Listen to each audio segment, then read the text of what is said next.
Have you ever judged someone by their uniform, by the broom in their hand, or the silence on their lips? Have you ever dismissed a person, believing you knew their worth in a single glance, writing off their entire existence as background noise to your own important life? This is a story about one such glance, and the world it almost broke.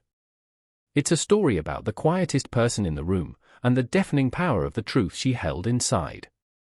General Marcus Thorne was a man forged in the crucible of conflict, a figure whose presence filled every room with the static crackle of immense pressure. His world was one of color-coded maps, encrypted data streams, and the constant, gnawing weight of lives held in the balance. The forward operating base he commanded was a hornet's nest of tension, a lonely outpost on the jagged edge of a war that had no clear front lines. For weeks, a shadow had been growing.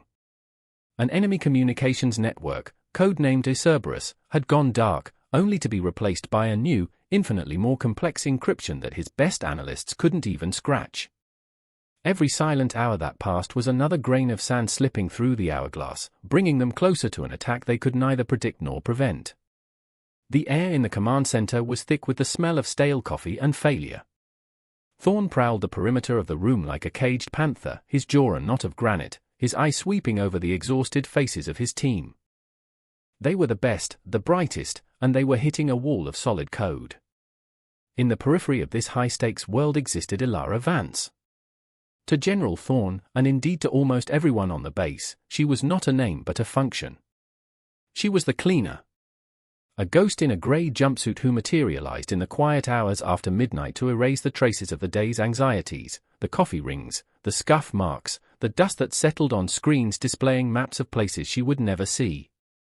She moved with a practiced invisibility, her shoulders slightly hunched, her gaze perpetually fixed on the floor in front of her. Her silence was absolute, a stark contrast to the cacophony of orders and urgent reports that defined the base. She was a part of the scenery, as unremarkable as a light fixture or a filing cabinet. Major Jennings, Thorne's second-in-command, embodied the base's casual disregard for her. He was a man who measured worth in brass and braid, and Ilara had neither. He would often speak as if she weren't there, making crude jokes or complaining about this help to other officers while she quietly emptied his trash bin, her face a perfect, unreadable mask. He saw her as an object, a tool for maintaining order, and the idea that she might possess a thought, a feeling, or a history of her own was as alien to him as the enemy's code. For Ilara, this invisibility was a shield. The anonymity of the mop and the bucket was a sanctuary she had carefully constructed, a fortress of silence against a past that screamed inside her head. The rhythmic swoosh of the buffer on the linoleum floors was a mantra that drowned out the echoes of other sounds, other voices, from a life she had fled. She did her job with a meticulous, almost reverent precision. Every surface gleamed, not because she feared reprimand, but because in the simple, tangible act of creating order from chaos, she found a sliver of peace. While men like Thorne and Jennings wrestled with the grand, abstract chaos of war, Ilara fought her own small, manageable battles against dust and grime, and in these small victories, she found the strength to face another day. The base was her monastery, her penance, and her hiding place, and she wanted nothing more than to remain a ghost. The breaking point arrived on a Tuesday, a day choked with humidity and the metallic taste of impending disaster.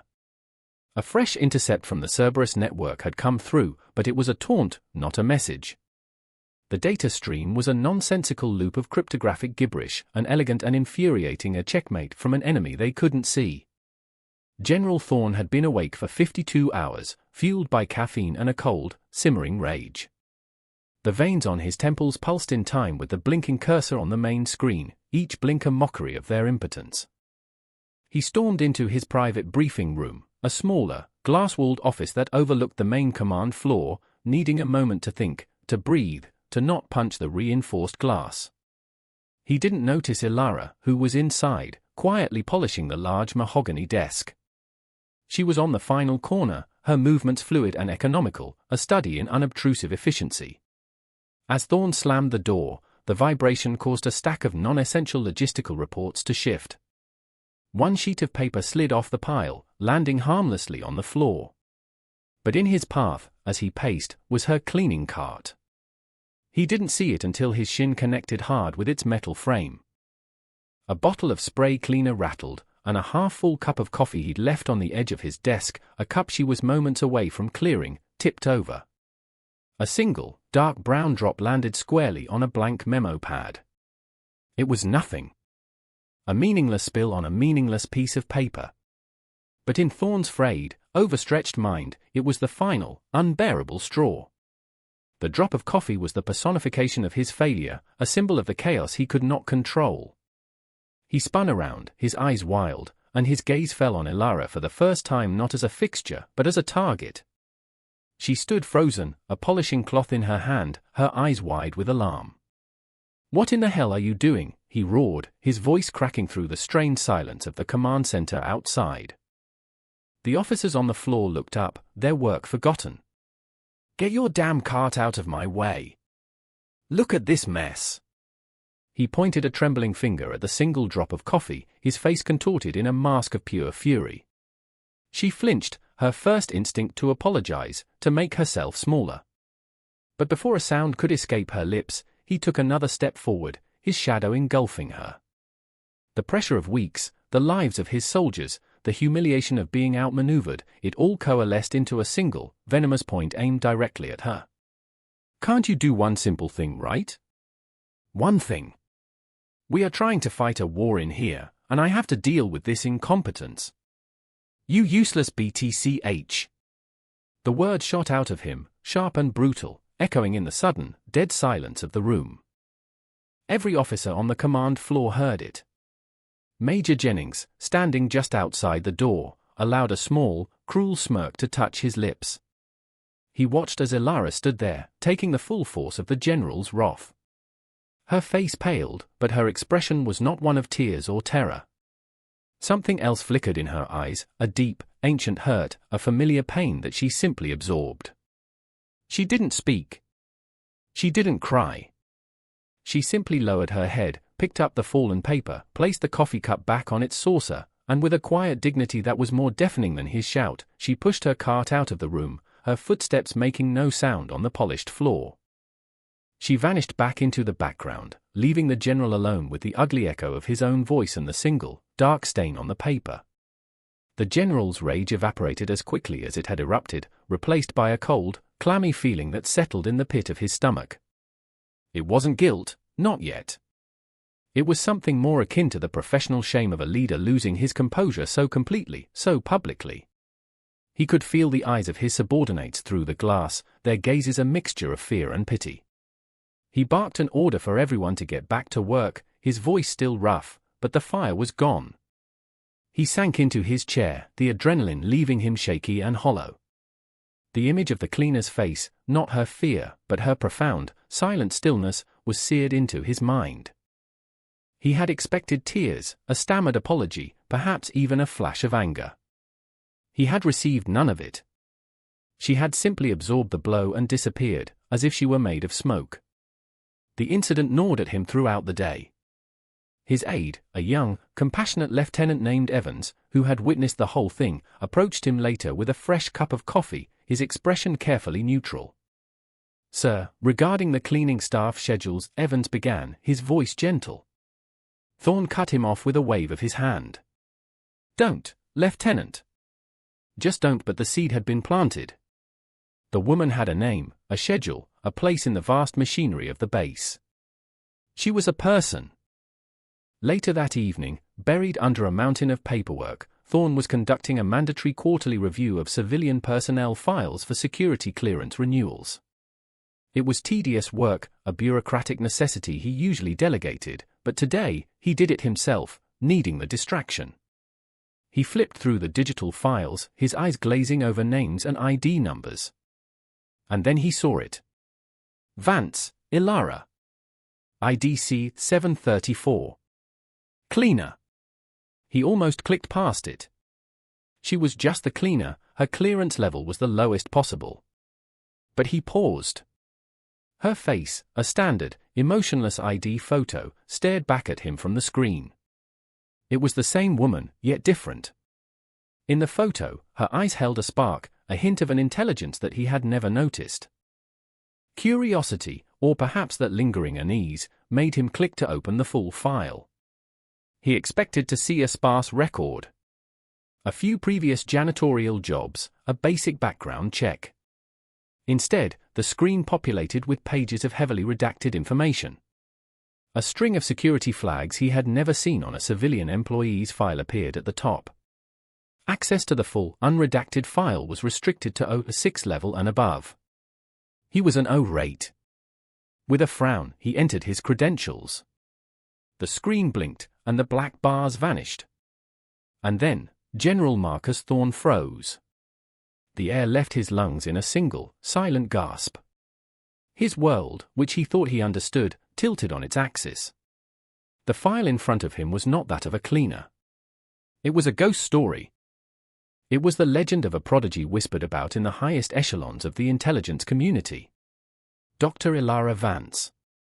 Ph.D. in cryptology and theoretical mathematics from MIT at age 21.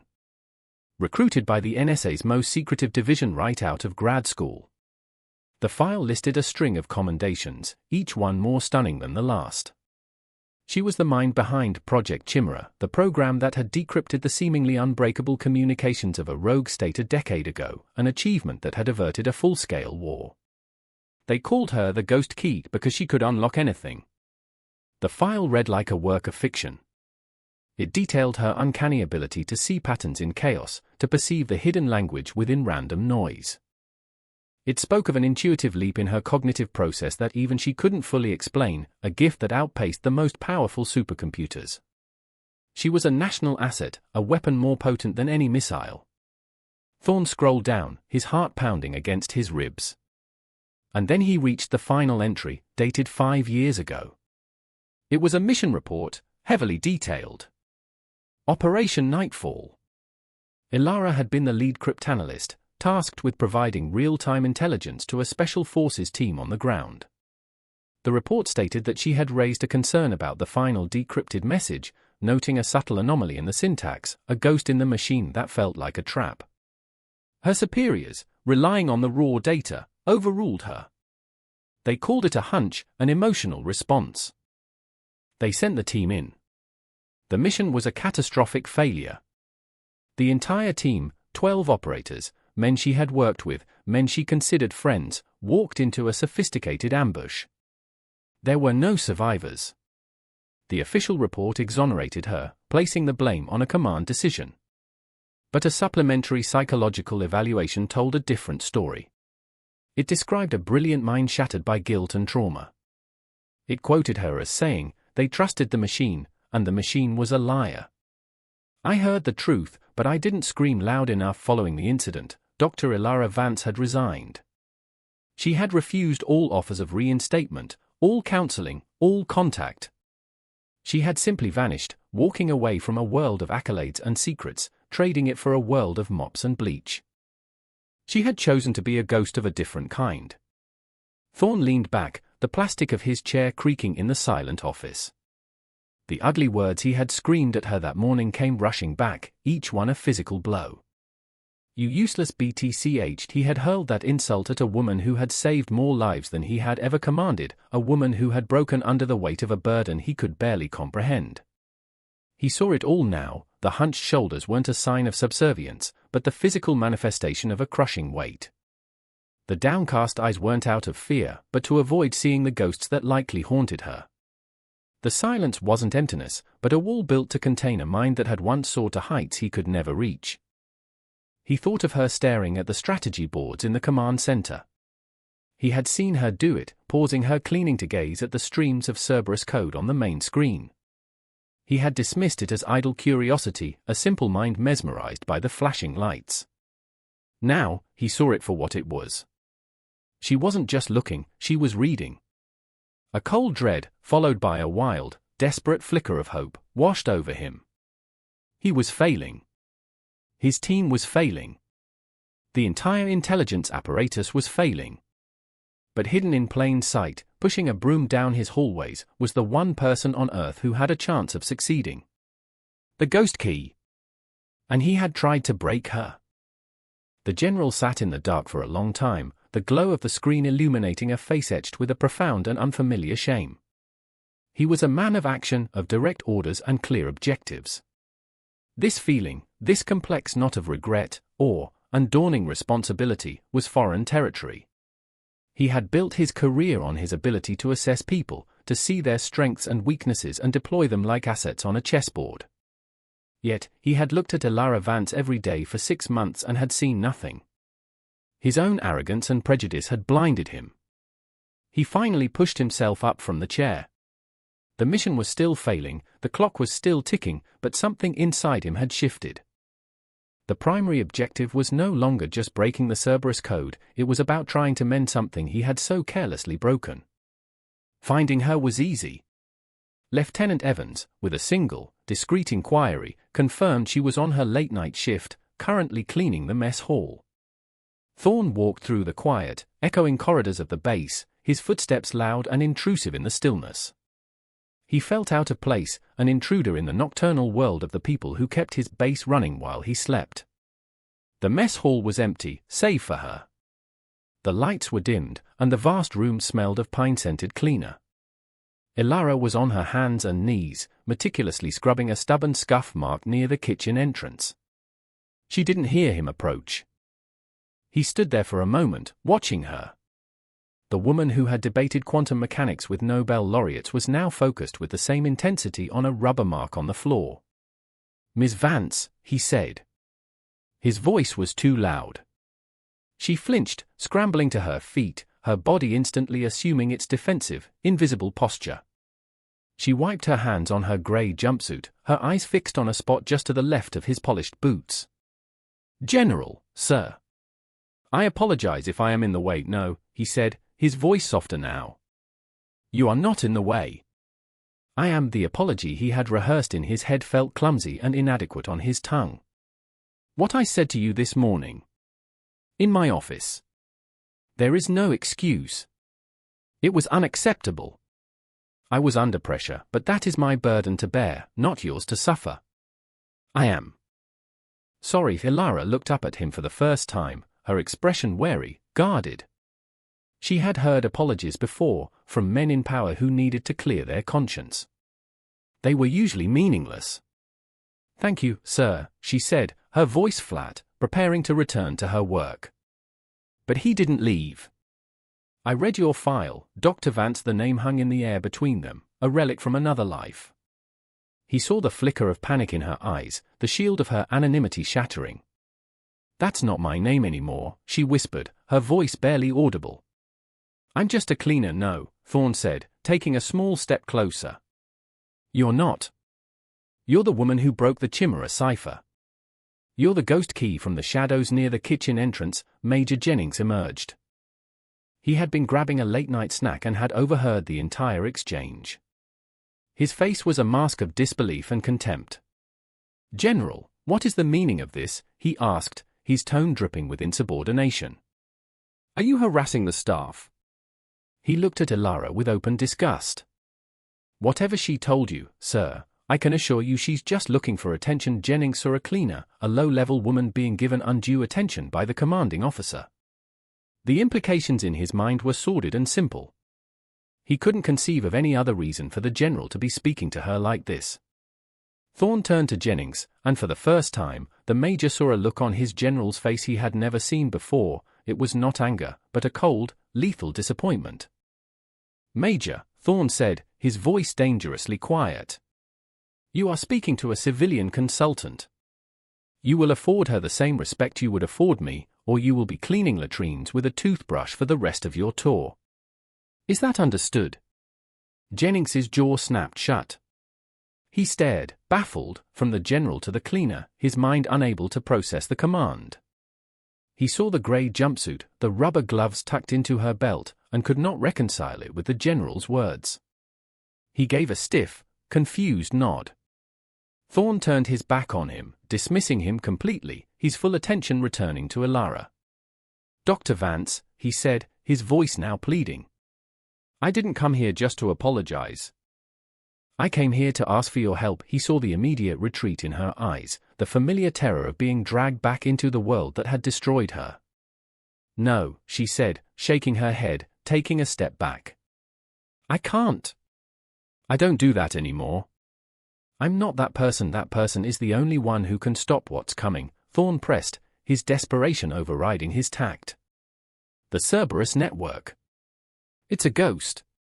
My best people can't touch it. We are blind, and people are going to die. Just like before. He hadn't meant to say it, but the words slipped out. It was a cruel, calculated blow, and he knew it. He saw the pain flash across her face, the ghosts of Operation Nightfall rising in her eyes. It was a low move, using her trauma against her, but the lives of his soldiers were at stake. That's not fair, she whispered, her voice trembling. It isn't, he admitted, his own voice thick with emotion. It's not fair that you have this gift. It's not fair that you carry that burden. But the enemy doesn't care about what's fair. They're out there, right now, planning to kill men and women under my command. I am asking you, not as a general to a subordinate, but as one human being to another. Please. Help me. He gestured back toward the command center. Just look at it. You don't have to do anything. Just look. He held her gaze, his own eyes stripped of all authority, showing only the raw fear of a commander who was out of options.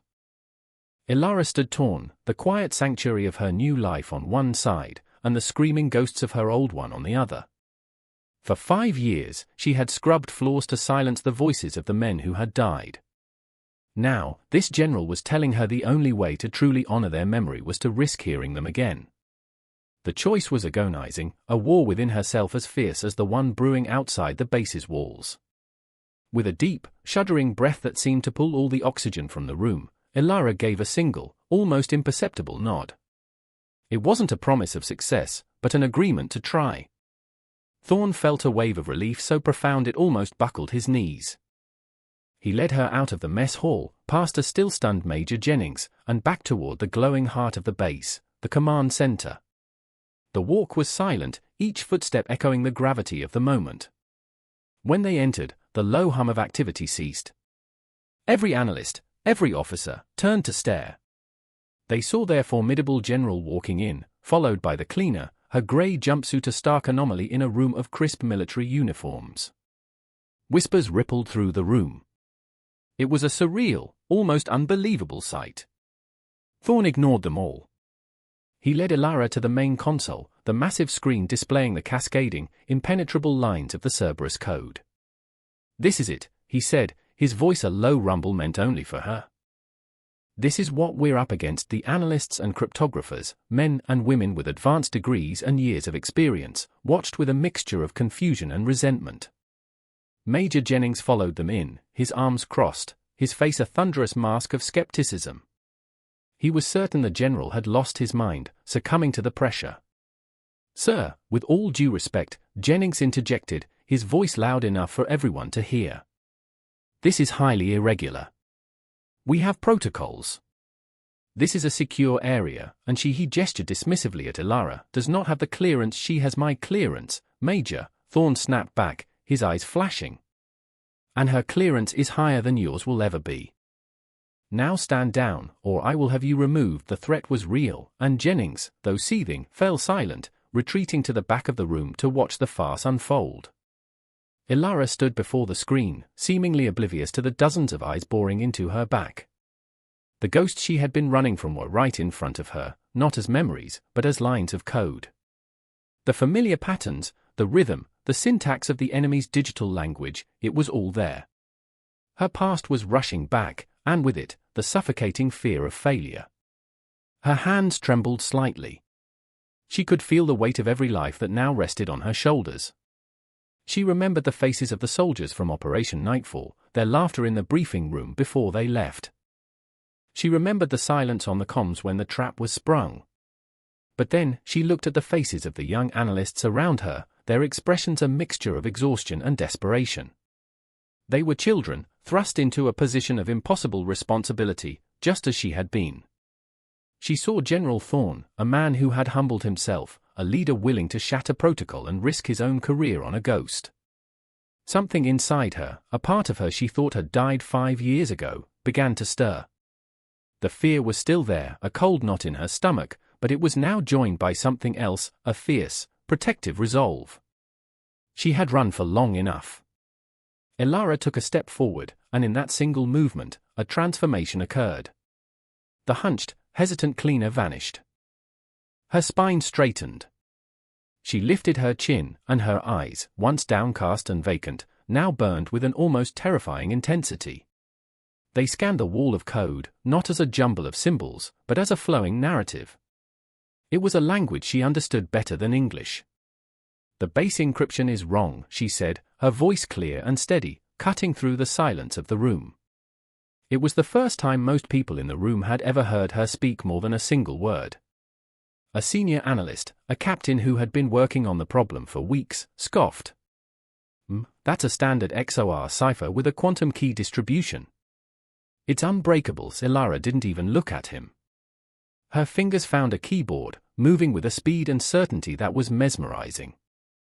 The analysts watched, their jaws slack, as she bypassed security protocols and opened a raw data stream. "It's not unbreakable," she stated, her focus entirely on the screen.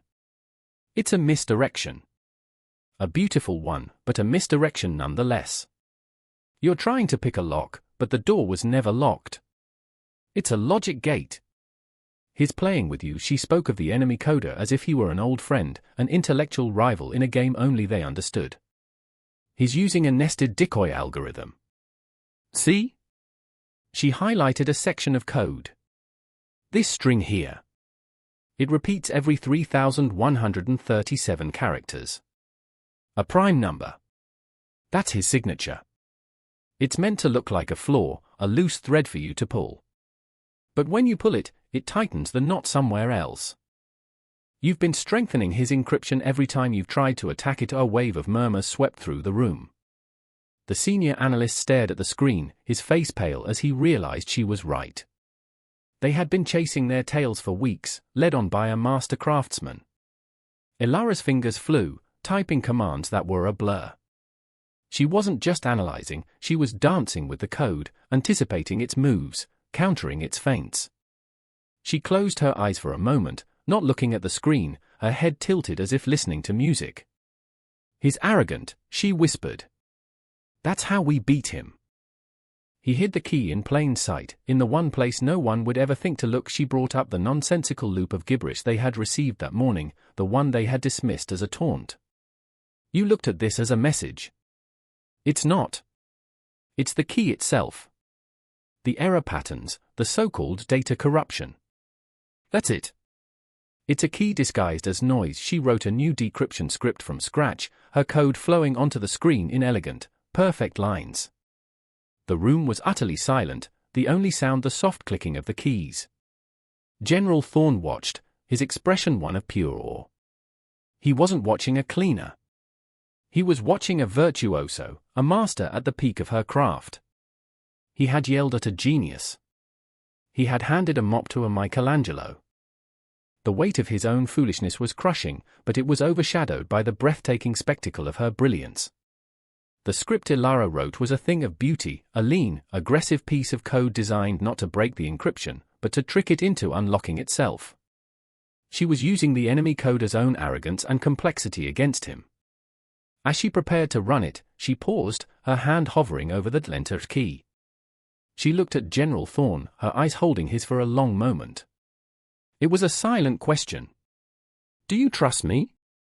All the ghosts of Operation Nightfall were in that look.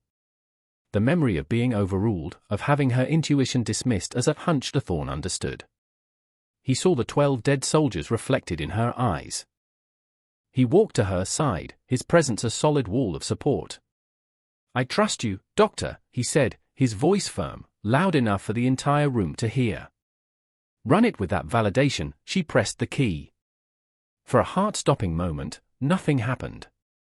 The screen remained a cascade of meaningless symbols. Major Jennings let out a cynical, triumphant sigh from the back of the room, ready to pounce on the failure. And then, it happened. A single line of text, clear and sharp, appeared at the top of the screen. Then another, and another. The Cerberus code was unraveling, collapsing like a house of cards.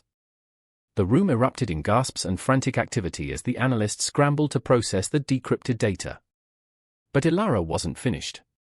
She held up a hand for silence. "Wait," she commanded, her eyes narrowed, scanning the emerging text. "It's wrong." A chill went through the room. The decrypted message gave the location of a major enemy munitions depot, a target of immense strategic value. It was the breakthrough they had been praying for.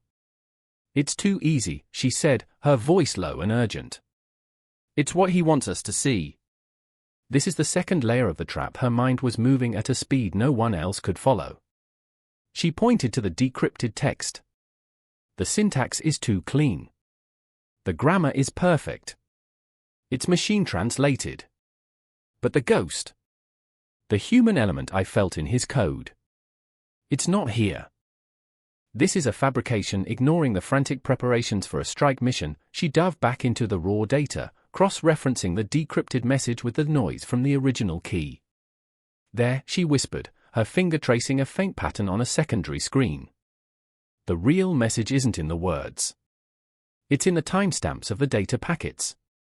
It's a secondary channel, a message encoded in time itself. Within minutes, she had extracted the true intelligence. The munitions depot was a decoy, a ghost location loaded with explosives and aimed at luring their forces into a devastating kill box.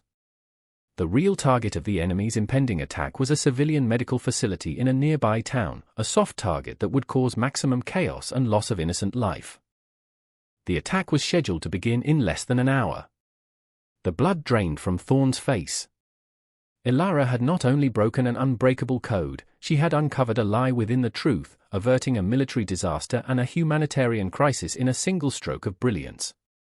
The command center, which had been on the verge of celebrating a victory, was now a whirlwind of controlled panic as every resource was redirected to defend the hospital.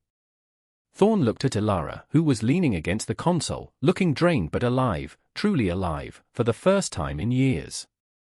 Then he looked at Major Jennings, whose face was a pathetic portrait of shock and humiliation. The man who had sneered at the cleaner had just watched her save them all. The vindication was absolute, and it was silent. In the aftermath, the base was a hive of activity. The averted attack became the stuff of instant legend. The story of how the Cerberus code was broken was classified at the highest level, but whispers traveled nonetheless, whispers of a mysterious consultant, a ghost who had appeared in their darkest hour and vanished just as quickly. But Ilara didn't vanish. The next morning, General Thorne found her in the mess hall before her shift, holding a simple mug of tea. He didn't approach her with a formal commendation or an offer of a medal. He simply sat down opposite her, placing a thin manila folder on the table between them. "This is a contract," he said quietly. "It creates a new position.